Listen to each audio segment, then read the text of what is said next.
Okay, and now it is the next round. This is where the judges are getting ready to grill the contestants. And let's start. Are you ready, judges? All right. So, contestant number 1 is Toy Sports. And I think each of the judges, they have one question to ask about the game. Can you please stand up? And then the contestant has 30 seconds to answer. If you are in the middle of a sentence, I won't break it there because I think that's stupid. Okay, so Shirley, would you start? No? Yes? Start. Okay, Shirley starts. Okay, I'd like to know how do you differentiate from many of this type of games, such as Mario, multiplayers and party kind of things.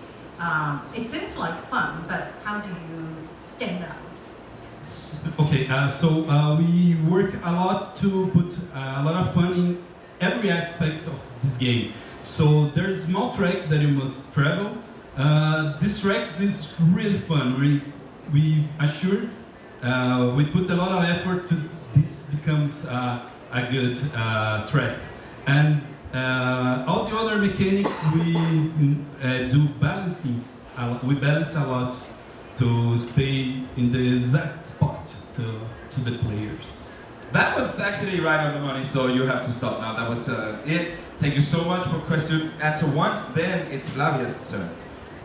Usually party games have more than one character. Do you have only this character? And if so, why? And if you have others, which one would they be? Okay, this game has 8 characters, 8 toys, and many cars, different cars. This we only put one character because this build we made in 1 month. So it's just a mock-up. That's why it's just one character, but in the final game it's 8 characters playable. All right, thank you so much. Next question, Justin. So quickly, by the way, the video was funny, thank you. So what about the game, it's similar to Shirley's, but what about the game I think excites you and your team the most compared to other similar party games? I'm sorry, what? So what about your game excites you the most when you compare it to other party games? Okay, so this game is really small sessions. Each turn is like 30 seconds. And it's, we believe that these games must be played in parties, right? So the party is not going well, then you turn on this game and everyone have fun. I guess this is a reason. Just like the sausage game. Sorry. Okay, thank you so much for that. And then Jason, last question. All right, so you have a particular challenge in that party games don't sell, particularly if they're local multiplayer only. So it's kind of a 2-part question. One is, are you doing online multiplayer to kind of avoid some of the traps of not selling? And to what extent are you building community around the game? Okay, so this is it's not an online game, it's couch co-op only because we don't have money to do online multiplayer. And what is your set? What are you doing to build community around the game? All right, so we want to go to events like PAX and Gamescom to show the game to people and see how to gather people around. We have already a community from our past games, right? So okay, thank you. That was enough. Thank you so much for the first round. Contestant 1, a big man. Then it's time for contestant number 2 to stand up, please. And then we'll start again. Shirley, would you ask the first question? I have seen. Oh, we need the mic. Oh, we can start with Jason. Well, now the mic is here, right? Okay. Yes. I've seen something similar to like native kind of storytelling. However, your demo trailer did not show a lot of the storytelling because similar kind of games, I think that what impress people will be very strong storytelling. I didn't see that. How do you develop, or do you plan to have stronger storytelling, especially when you show just a short trailer? Yeah, maybe talking about the trailer, we miss it, of course. I agree with that. But talking about the game, we have two main ways to treat the narrative. One of the ways the quests, you have quests on the game, so you need to make quests, and that's a big difference of the game because you need to be challenged by work with the survival part and also the quest part, so we bring the narrative through the quest. And we also tell like contextual history, so some elements you can observe, you can interact with some NPCs and events that happens during the game. So I agree with you, in the trailer we don't say this, but at the game you have the two parts to tell the narrative. Narrative is very important for us in this project. Thank you. Time's up. Next question, Flávia. On your Steam page, you say this is a game that you want to show values, but you don't say which values. So which ones are the core values that you want to transmit with this game? Yeah. First of all, I think that when we think about a game with a female black character, we are very aside from most part of the games. But besides that, the game main goal is built around the concept of a place called Canudos. I don't know if you know the history of Canudos, the war of Canudos. Maybe Brazilian people know more about it. And we talk about some narratives that we want to see more in the game industry, like non-violent mechanics through gameplay, or feminine protagonism, or even showing places that in the industry that not show, like Bahia, for example. Thank you so much. And then Justin? Well, I think that fits nicely then into my question. So your focus is very much on Brazil in the 1900s. Yeah. So I guess this is the business part of the question, even though it's about the game. What do you think will actually give it global appeal? Because obviously to be successful, you can't just sell in Brazil. Yeah, of course. It's a huge, I wouldn't say problem, but a huge thing that we are thinking a lot about. Of course, when we show the game to the Brazilian people, they can connect already. And the setting of the game looks like some desert parts of USA or the parts, but the backland is pretty different. It's unique. It's a unique place in the whole world. We only have backlands in Brazil. To sell the game, we try to organize some values in the narrative that we see in other games, like overcome things, like to build your journey, to build your character. So we hold on this part to sell to people, and then they will know about the game, about the history. And for the people in Brazil, we think that we can approach more easier, because everyone, I think, know what the game is about. Well, thank you. And last question is from Jason. So you have a challenge as well in that single-player narrative games are not selling very well in the market today because largely of Twitch and other reasons. I'm curious to know if it's a linear narrative, meaning sort of just a set of chapters in linear, or is it something sort of more non-linear in nature? And related to that question, how are you going to deal with the effect of Twitch, in that if it, like Twitch, the online streaming? Okay. Twitch, Okay. because if someone's playing this on Twitch and they play it from start to finish, then people will watch and no one will buy the game. Yeah. The first one, remember? Linear versus Okay. non-linear. Okay. It's more or less linear. You have decisions on the game, but that don't affect the end of the game. We build the game in parts because we want to split the narrative in parts. And thinking about the Twitch part, I don't know if of course it's a problem. It's not a problem for us. It's for every game more or less. But we try to believe in our setting. And to live our setting, you need to put the phone, you need to play the game. You can watch, but it's not the same like to play. And setting is a very important thing for us. You can see in the scenario, you can see in the sound. So, of course, you can see through the Twitch, but it's not like to play, and we believe in this. Time's up. Thank you so much. That was contestant number 2. A big hand. And then we move straight up to Grashers. Can you please stand up? You have already stood up. And then, Jason, do you want to start this round of questions, or should we do the... Yeah. Okay, sausage That was it. Okay, Jason, All right. please ask. So, isn't there another Brazilian game that's about cleaning up stuff in space? Is that a question? Yeah, what's what's the name of the game? Which one? Outer Space? From Behold Studios? Oh, yeah. Do you know this game? Yeah, I know. And so, how do you differentiate yourself between the other Brazilian space trash cleaning game? Right. So, Outer Space is basically a game about surviving in a spaceship with your crew, and cleaning up trash is just one of the tasks you have to do there. Grashers is a game completely about collecting trash and recycling it. You basically clean up a lot of environments, and I think it's very, very different. It's another take on the trash theme. Another take on the space trash. Yes, exactly. Thank you so much. Thank you. Yeah, next question, Justin. I just wish you could have focused on taking out political trash, but let's start. So, in your intro, you talk about a combination of the Binding of Isaac and Zelda. So I want to hear tell me what you think makes your game unique. In particular, why Zelda? I see Binding of Isaac, but I don't see or feel Zelda from what I've watched. So I'd just love to understand your unique take on that. All right.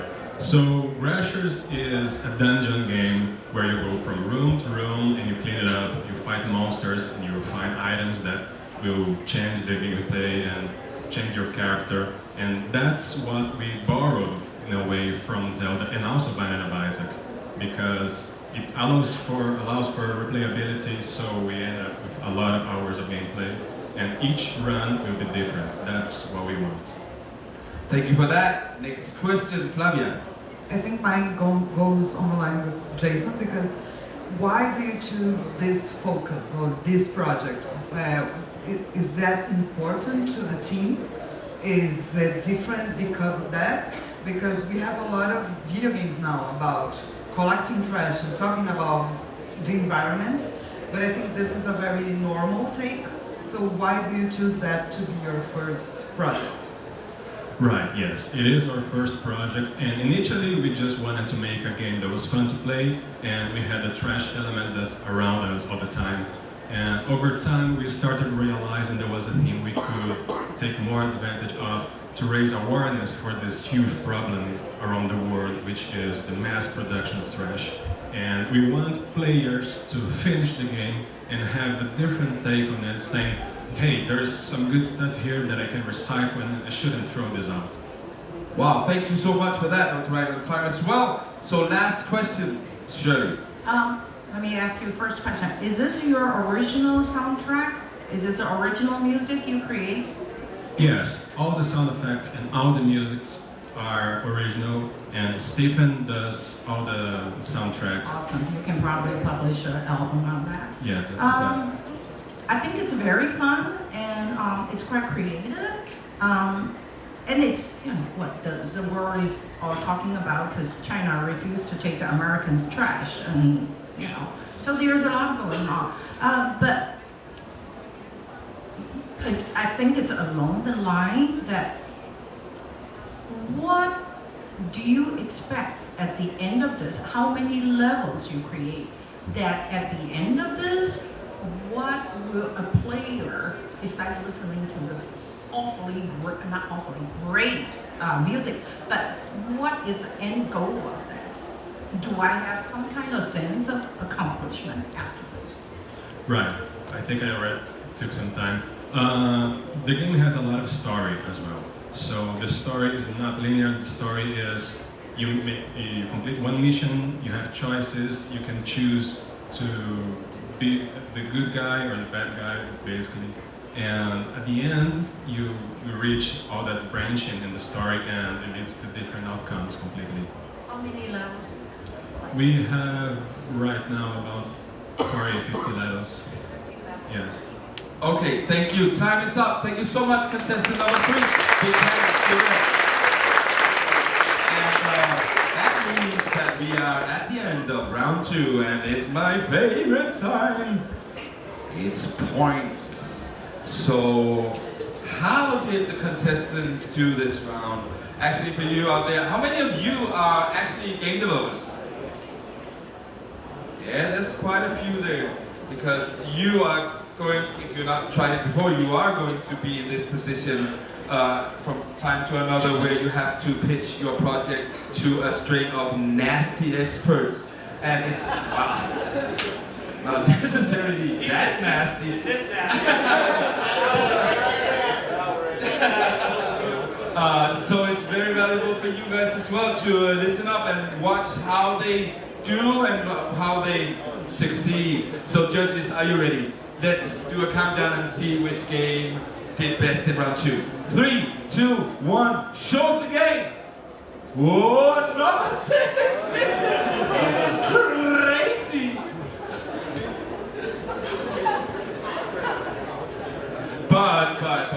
But take it easy, take it easy. It's not like and then I go and talk about chairs again and it's just tie and I go back, nah, because my intricate point system means that we actually have a leader right now. And all the talk about chairs is actually that this chair is the leader's chair. And right now, Grashers is leading. So we need to, Grashers, come up here and sit in the leader's chair. And you audience, you have to give a big hand for that.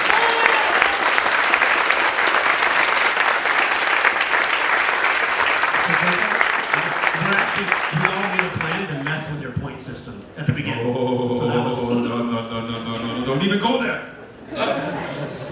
So now, I don't know about you, but I am so excited I cannot be in my own body. So I'm now stepping out of my body. No, now we just need to chill out a little bit and say thank you to some of the really great sponsors that makes this contest a reality. Without them, we could not do this, and we could not travel around the world. We could not gather all the developers to come to Nordic, and we could not find the winner.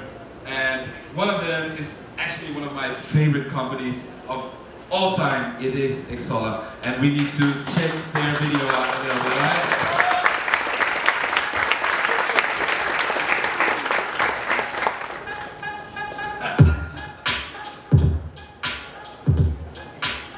Let me see your hand.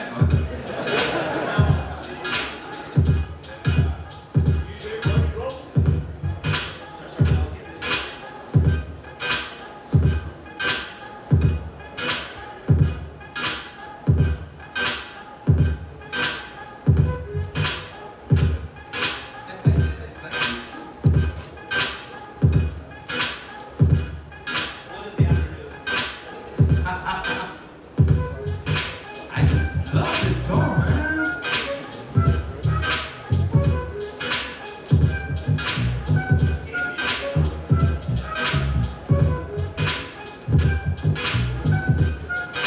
Yeah, exactly. Oh, Shirley, you and I, we've been there before, right?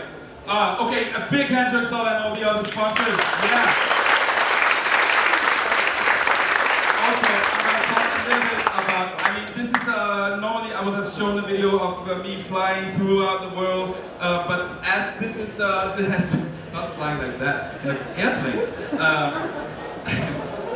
But because this is so early, actually we did the Nordic Game 2019 only what it feels like 3 days ago. I think it's a month ago. But normally I would be sleeping still. But because of this great opportunity to come here and start the season 4, obviously I didn't sleep at all. Instead, I created this very short thing that shows, that shows some of the partner events that we are going to this year. Not all, we are not that completed because we are Teddy here. Can you raise your hand, Teddy? Yeah, you know Teddy.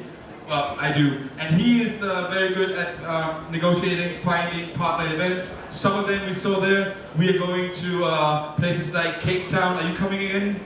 Oh, I hope so, Jason. And then we are going to Norway. We're going to Switzerland. I think that we're also going to Italy, right?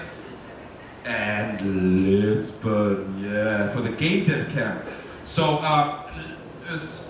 for season 3, we were at 15 countries, and who knows how many countries we will go to in season 4. Only time will tell. So, we'll move on, and I just wanted to show you a little bit about some of the games from last season. Look at all those. Look at those games. Oh, they're beautiful. Oh, yeah. In the end, actually, it was the game from South Africa that actually went all the way and won the whole shebang, Drawcanoid. Actually, a variation on the prom theme, right? Yeah. And now I have spelled something in Portuguese. This means a lot of prices, right? Obrigado. Okay, so it basically shows all the stuff that the winner gets. The winner here, after each of the what I'm calling qualification rounds, will receive a press release free of charge from Plan of Attack and ADLV as well, we hope. Let's see, and a lot of other stuff. I don't want to go too much into depth with this because we don't really know. So, only thing that we know is that the real prize is to go all the way to the grand finals at Nordic Game, because that is where you get to meet a lot of investors, publishers, other developers, people that can strengthen your company and your studio and your game. And that is why you have to come to Nordic Game. Yes, I'm gonna be there. Teddy's gonna be there. I hope that you're all gonna be there. Are you coming? Yes. Steve, yay! Okay, enough of this chill thingy. Now we need to move on to round number 3.